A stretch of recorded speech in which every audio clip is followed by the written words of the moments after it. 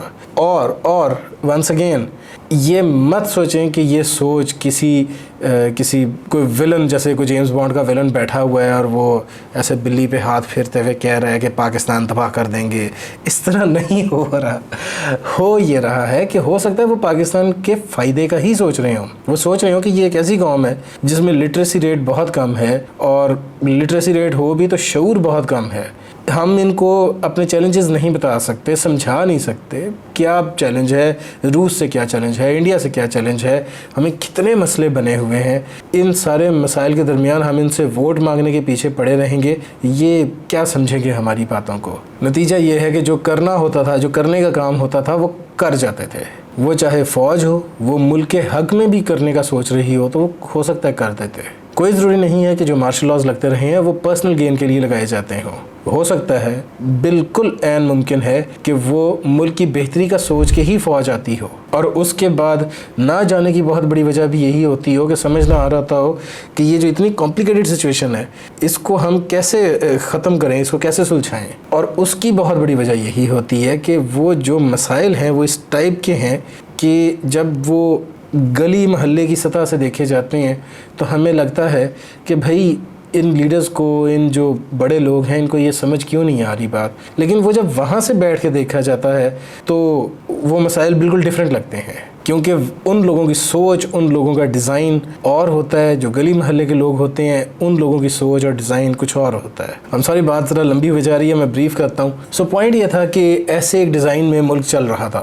2 پاکستان بنے ہوئے تھے. ایک ان لوگوں کا پاکستان تھا جو سسٹم کے بینیفیشری تھے, اور ایک وہ تھا وہ لوگ جو کہ بیسیکلی باقی سب تھے. نظام چل رہا تھا, ملک چل رہا تھا, لون چڑھے جا رہا تھا, کرپشن ہوئے جا رہی تھی, لیکن ملک چل رہا تھا. کوئی نہ کوئی سسٹم بہرحال تھا. اور اس کہانی کے اندر ملک چلتا رہا, وقت گزرتا گیا. ایک پوائنٹ آیا کہ عمران خان صاحب آ گئے. عمران خان صاحب آئے. عمران خان صاحب نے تھوڑی سی ایسی حرکتیں کرنی شروع کی جو کہ وہ اپنی حدود کو تجاوز کرنا شروع کر دیا انہوں نے. اگین میں اس بحث میں اس وجہ سے نہیں جانا چاہ رہا کہ میں پرسنالٹیز کو بہت زیادہ امپورٹنس نہیں دینا چاہ رہا. ابھی آج کی ویڈیو اس بارے میں نہیں ہے. آج کی ویڈیو اگلے 10 سال کے بارے میں, 20 سال کے بارے میں ہے. اس وجہ سے میں صرف عمران خان اسپیسیفک ویڈیو نہیں بنانا چاہ رہا. ویسے بھی آئندہ کوشش ہوا کرے گی کہ بہت زیادہ پولیٹیکل ویڈیوز نہ ہی بنایا کروں.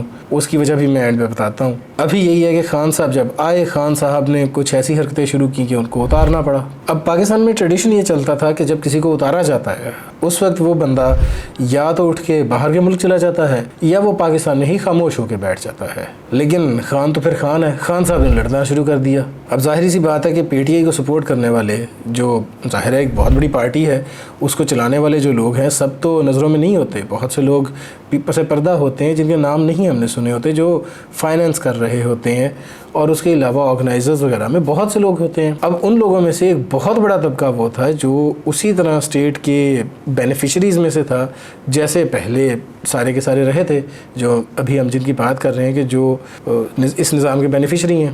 وہ سارے لوگ پھر سوچنے لگے کہ بھئی اب ہم نے عمران خان کا ساتھ دینا ہے یا ہم نے مخالفت کرنی ہے. ظاہر ہے بہت سے لوگ پچھلے 10-15 سال سے کہہ رہے تھے کہ بھئی خان اچھا ہے, خان کو موقع چاہیے, خان کا ساتھ دینا ہے. اچانک سے جب خان لڑ پڑا تو اس وقت بھی تو پھر ساتھ دینا تھا نا خان کا. یہاں پر پھر ایک مسئلہ کھڑا ہو گیا کہ بھئی اب خان کا ساتھ دیں یا ایک دم سے خان کا ساتھ چھوڑ دیں. بہت سو نے خان کا ساتھ دیا, بہت سو نے چھوڑ دیا. بہت سے جو پہلے خان کا ساتھ نہیں دے رہے تھے وہ خان کے ساتھ آ ملے, کیونکہ ان کو لیٹ سے دوسرے گروپ سے کوئی لڑائی تھی. انہوں نے کہا چلو اب خان کا ساتھ دیتے ہیں, ہمیں مزہ آئے گا, دوسرا والا کمزور ہوگا. اور ایسے یہ ایک لڑائی بن گئی.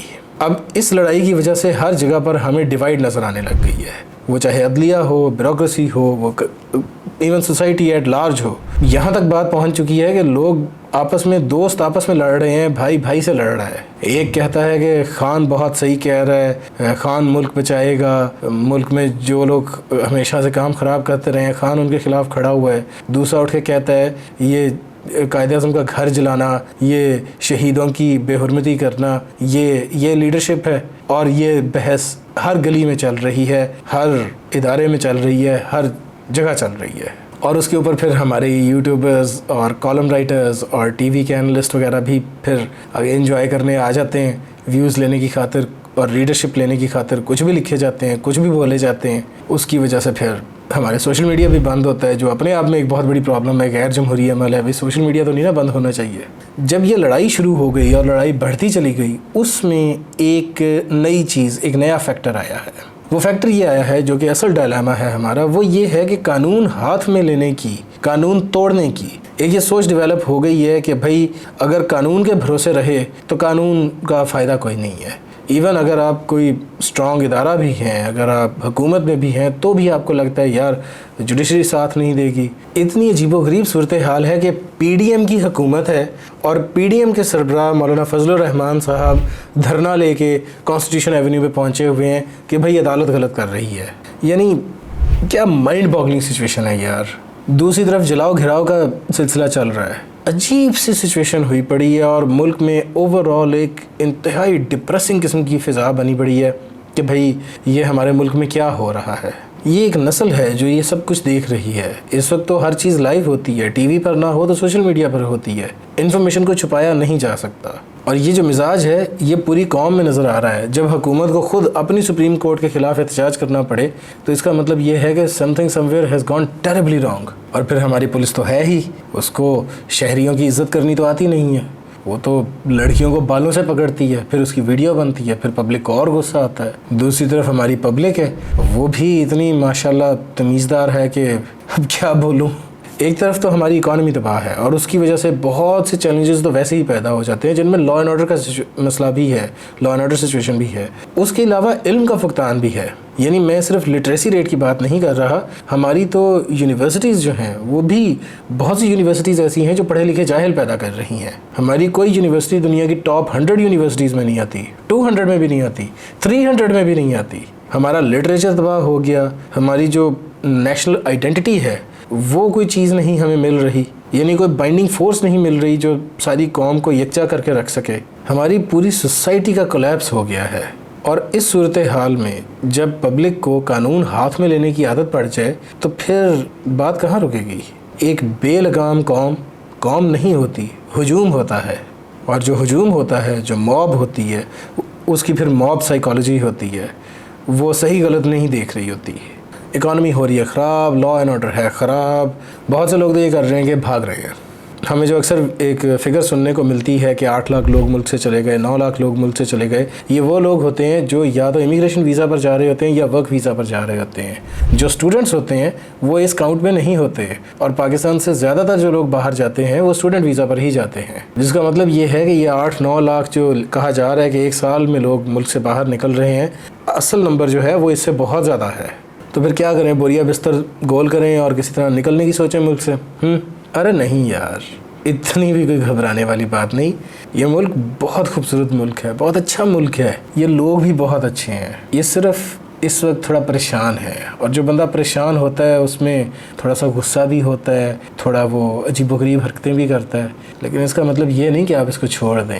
یہ ہمارے ملک کے ساتھ بھی یہی ہے. یہ ملک اس وقت تھوڑا سا بیمار ہے, اس کے اندر کچھ بیماریاں ہیں, پھر ہمیں اس کا علاج کرنا ہے. آپ کا کوئی عزیز ہو, بیمار ہو جائے تو آپ چھوڑ کے چلے تو نہیں نہ جاتے, آپ اس کو ٹھیک کرنے کی کوشش کرتے ہیں. تو ٹھیک کرنے کا طریقہ کار یہی ہے کہ بھائی ہمیں اس کے جو مسائل ہیں اس کی نشاندہی کرنی ہے. مثال کے طور پہ ابھی ہم نے ایک بات کی کہ بھائی اسمبلی میں کمزور لوگوں کی رسائی ہونی چاہیے. الیکشن لڑنا اتنا مہنگا کام نہیں ہونا چاہیے. اسی طرح سے کچھ چیزیں ہمیں اور بھی سمجھ میں آ رہی ہیں کہ بھائی ہمارے جو بیہیویئرز ہیں وہ تھوڑے بہتر کرنے کی ضرورت ہے.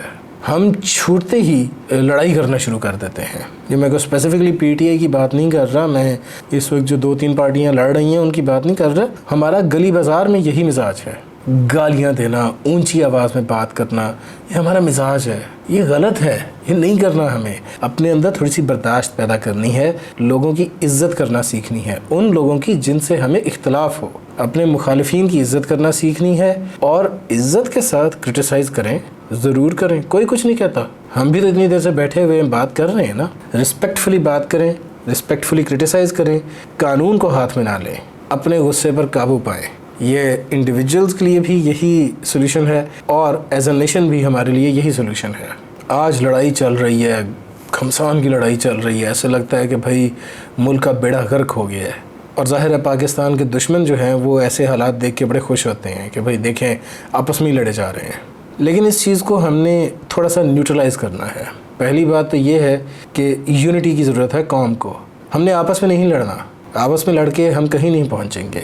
ہمیں اگر کوئی برا لگ رہا ہے, کوئی سیاستدان ہو, جج ہو, جو بھی ہو, ہم نے ایک دم سے اس کی یعنی اس کے گھر پہ پتھر مارنے نہیں شروع کر دینے. ہم نے رسپیکٹفلی قانون کے دائرے میں رہتے ہوئے اس کو کرٹیسائز کرنا ہے کہ بھئی ہمارے حساب میں یہ چیز ایسے ایسے غلط ہے, اس کا سولوشن یہ ہونا چاہیے. پاکستان کے اس وقت پہاڑ جیسے چیلنج ہیں. سب سے بڑا چیلنج اکانومی ہے, کرپشن ہے, ہمارے لیے کلائمیٹ چینج بہت بڑا چیلنج بن کر آ رہا ہے, ہمارے لیے پانی کا چیلنج بہت بڑا آ رہا ہے آنے والے کچھ برسوں میں. ہمارے ریجن کے بہت سے چیلنجز ہیں جن سے نمٹنا ہے، جو پاکستان نے خود نہیں بنائے. وہ ریجن، جس ریجن میں پاکستان بیٹھا ہوا ہے وہاں پر اس کو ایک طرح سے ورثے میں ملتے ہیں. بہت سی یہ چیزیں ہیں جن سے پاکستان نے نمٹنا ہے، اور اگر اس کے درمیان میں ہم آپس میں لڑتے رہیں گے تو پھر بات کہیں نہیں پہنچے گی. ہمیں تھوڑی سی بدتمیزی ختم کرنی ہے. یہ میں صرف کسی اسپیسیفک لیڈر کو نہیں کہہ رہا، سیاستدان کو نہیں کہہ رہا، میں تو اس لیول پہ بھی کہہ رہا ہوں کہ گلی محلے میں، بازاروں میں جو ہم نے گالیوں کو نارملائز کر دیا ہے اس کو تھوڑا کم کرنا ہے، بدتمیزی کو کم کرنا ہے، قانون کو فالو کرنا ہے. ہمارے ہاں تو پولیس والا چالان کاٹ رہا ہو تو آپ چالان نہیں پے کرتے، آپ فون پہ کسی کی بات کراتے ہیں کہ بھائی ان سے بات کر لیں اور میرا چالان اسکپ کرا دیں. یہ ختم کریں. آپ نے قانون توڑا ہے، آپ یار چالان بھریں یا سگنل پہ کھڑے رہیں. اس طرح سے تھوڑا سا قانون کو فالو کریں ایز اے نیشن، ذرا آواز دھیمی کریں، رسپیکٹ اپنائیں. آہستہ آہستہ ایسے ہی یہ قوم بہت بہتر ہو سکتی ہے، کیونکہ اگر ہم جس دھارے پر چل رہے ہیں اسی پر چلتے رہے تو یہ پوری نسل خراب ہوگی، جس میں آپ بھی ہیں، میں بھی ہوں. اور ایک بار یہ خراب ہو گئی تو پھر یہ ٹھیک نہیں ہوگی. پھر ہم سے جو بعد والی نسلیں ہیں وہی بہتر آ سکتی ہیں اگر ہم ان کو کچھ بہتر ملک دیں گے. تو بہتر ملک ہم ہی بنا لیں، ورنہ انہیں بھی خراب ملک ملے گا. کسی میریکل کی ضرورت تو ہمیں ہے نہیں. پاکستان ایک بہت خوبصورت ملک ہے، ریسورس رچ ملک ہے. بس تھوڑی سی یہ قوم اچھی ہو جائے، تھوڑی سی یہ قوم لیڈرز بہتر چن لے تو اس قوم کی ترقی روکے نہیں رکنی. میری دعا ہے کہ وہ وقت جلد آ جائے، اور آپ بھی یہی دعا کریں اور ان دعاؤں میں مجھے بھی یاد رکھیے گا. اگلی ویڈیو میں ملتے ہیں.